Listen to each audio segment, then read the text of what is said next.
Alright, what's up everyone, and welcome to another episode of the Strength Classroom. Here is my max effort lower body workout of the week. Here you just have me warming up with my reverse hyper, contraption, invention, whatever you want to call it. 4 sets of 25 with 45 pounds. I slowly am moving up in weight with that just because I want to test what the chain can hold. I easily could do more weight, but I'm just slowly seeing what the chain can hold.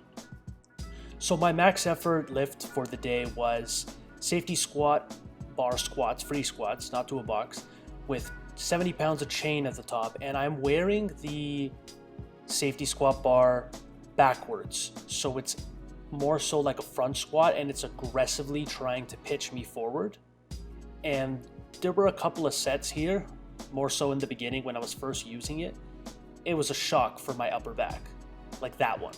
That was kind of a shock there. Here, you see how hard I have to get under the bar? That's the power of this bar. It's literally trying to, if I just let go of the bar right now, it would snap me in half. Now in hindsight, that rep was pretty easy. I probably could have done more weight, but let's just, hit a record and then try and break it next time. So then, instead of just going into some assistance work right away, I dropped the chains and I'm like, let me get a good 8 to 10 in, 6 to 10. Is normally my goal. And I believe I did 8, if I remember correctly. Probably could have done more, but this was difficult. I'm not gonna lie, this was really, really difficult.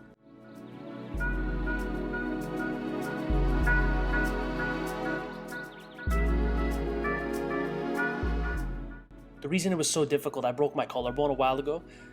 A long time ago, almost a decade ago, and I can't do front squats, normal front squats, because the bar sits right where the break is, and so I'm not used to that front position. So that's what I've chalked it up to, why that lift was so difficult for me, is because it was exactly like a front squat.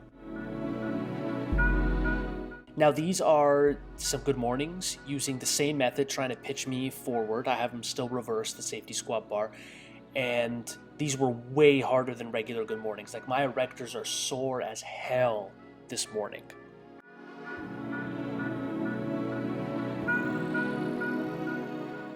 And then I just moved on to doing I was just gonna do standard barbell rows, but I'm like, let me do something creative with it. So I've rigged up a band attachment on my platform, and I'm like, let me see how this feels with rows. And you really have to aggressively contract with this. It'll definitely make my free weight rows have a better mind-muscle connection, that's for sure. I didn't even measure the tension at the top now that I think about it. I just wrote double black in my log. I'm gonna assume it was about 50 pounds of tension, if I remember correctly. Around 45, that's a safer bet, per band.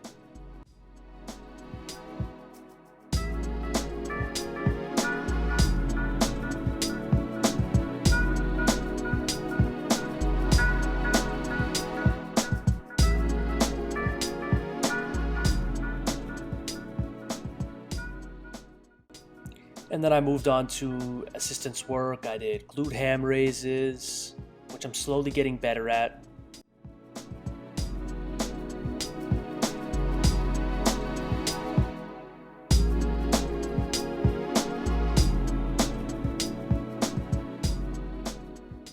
These are probably one of the best hamstring exercises you can do.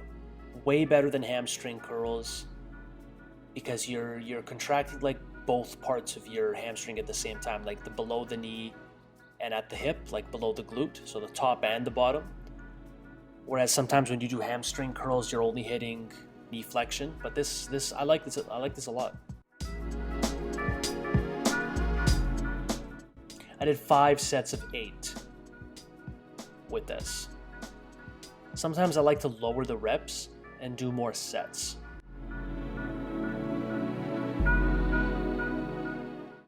Then I moved into ab wheel. Actually, this, I shouldn't say moved into, because a lot of this was done like not as a circuit, but just kind of, do them as I feel. So sometimes I do glute ham raise, hyperextension, you'll see high pull, stuff like that. Sometimes with my assistant's work, I like to get a lot done in a short period of time. I don't like to just say, okay, this is what I'm doing, 4 sets, and then move on to the next exercise. I like to switch it all up. I did ab wheel, I did 5 sets of 12 with, as you can see, just my body weight. The ab wheel, in my opinion, is the best abdominal / core exercise you can do.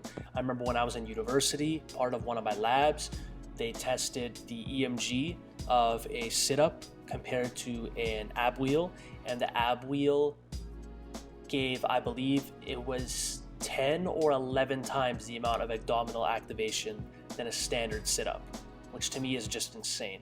And that was body weight, unweighted, everything. And then I'm starting to do my high pulls with less reps, but heavier weight. And my traps are sore today. Before, I was, becoming too acclimated to the high pull, and the other weight with more reps was not really doing it for me. So I'm starting to go heavier in the 5 to 6 range, and it's really paying off. And then I just finished off my workout with some hyperextensions. As you know, this is my rigged hyperextension machine, quote unquote machine. I feel it in the area I want to feel it, so to me this is just as good as a regular hyperextension bench. Now we'll see how much weight I can load on it, but you know, for now it's good. So if you like this video, please click that like button, subscribe to my channel if you haven't already, share the videos with your friends if you think they'll like them as well, and as always, class is dismissed.